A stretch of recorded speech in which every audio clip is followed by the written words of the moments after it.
izinto sazenzela bo. No mommy can I, no daddy can I, izinto sazenzela bo. Sanibonani balaleli nabalandeli emakhaya, lo ukhuluma uNtokozo Thepha uMahlala. uMakatani the New Age Pantsula 357 Clifford Govore, Kateli Mnyama, Sitimela Samalahle uMbhebheni. Manje ngizokhuluma ngengulube.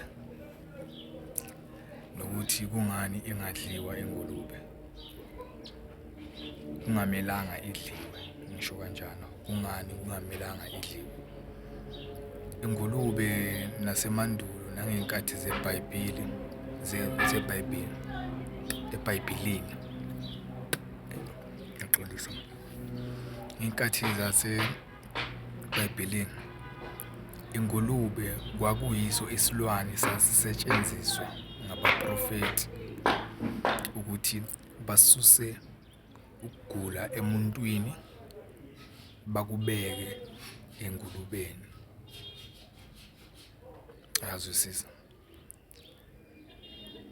Ingakho namanje kulesikhathi esiphila kuso noma isikhathi samandulo ingulube idla noma yini. Idla nanoma yini. Mayengahlangana nenja ifile iyayidla.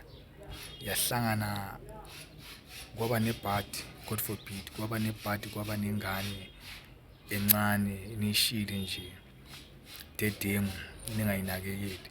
Ingulube iyafika idlale naye emuhle imqede. Ingulube idla nanoma yini. Ingulube idla nanoma yini. Idla yonke into. Ingulube idla yonke into.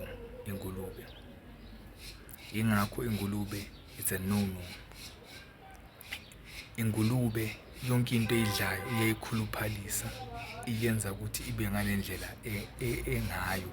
Shuthi futhi njengoba yona inemithambo eminingi, inamafutha amaningi, yonke into yayo eyidlayo iyakuyo iba yiyo, engakho ikhuluphala kanje. Manje mawudla wena udla konke lokungcola lokhu kuba it becomes part of you. Ingakho nathi masidla umuthi sidla ini,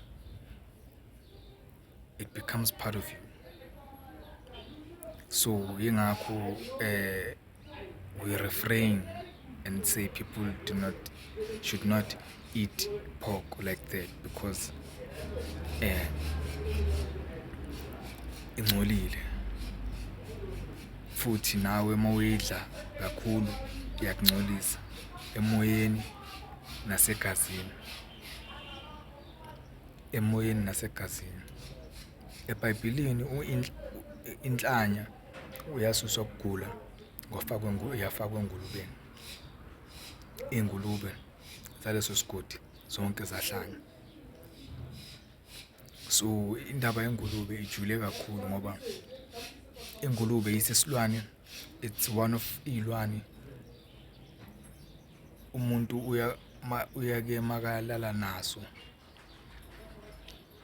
mabafuna ukwenza senyajula ke manje mabafuna ukwenza otokoloshi intonyane ezinjalo ombijana balala naso. Engakho sikhona ukukhipha into engathi umuntu ubuso yonke into kuba ngathi umuntu, amadlebe, izandla, kodwa ikhanda kuba ngathi elengulube. Izandla nezinyawo ibe kanje, ibe inunu. Ingulube abantu balala nayo ukuthi benze otikoloshi, inunu, intonyane ezinjalo zokuthakatha. Ngalokho lapho ke sengisuka sengijulile manje, angifuni ukunyathela abantu ama-cons noma ngithini noma ngeqamagula, kodwa kuyafuneka ukuthi siniqwayise ukuthi ingulube ayidliwa ngalendlela edliwa ngayo manje sokuwesi ngoba nama beef sausage ama Russian nani lesikhumba lesi esilangaphandle uyafana naso noma kuyibeef senziwe ngengulube. Manje noma ungathi uyayibalekela ingulube kusho ukuthi uyayidla. Ingakho manje kumele isikhathi masihamba uma umuntu wesilisa noma wesifazane kumele ugqume, uphalaze, ugeze. Uyayibona lento ukuthi le mimoya lamathunzi amabi abakhona ngalezi zinto esizidlayo asuke. Ngalokho-ke isexwayiso abasizwayo bazosizwa, abangasizwa angeke basizwa, kodwa kungcono namhlanje soyazi ukuthi ingulube kungani kuthiwa it's haram. Haram kusho ukuthi ayidliwa, inokungcola. Mabakhuluma ngesiNdiya, thina ngesintu sithi inokungcola, ayikho ngcwele, inezinto ezimbi kuyo, amathunzi amabi, ngoba idla nanoma yini. Ngeke umuntu udle yonke into.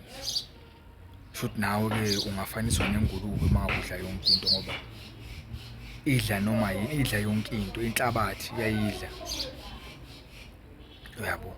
So ingakho-ke ingadliwa ingulube. Ngalokho ngithi ngicela nipresse i-subscribe button mangabe uka-subscribe, upresse i-like button mangabe uyithandile le video, uphinde upresse i-notification bell ukuthi every time mangenza umfanekiso uthole i-notification kube uwena oqala ukubheka ama-video wami. Ngiyabonga.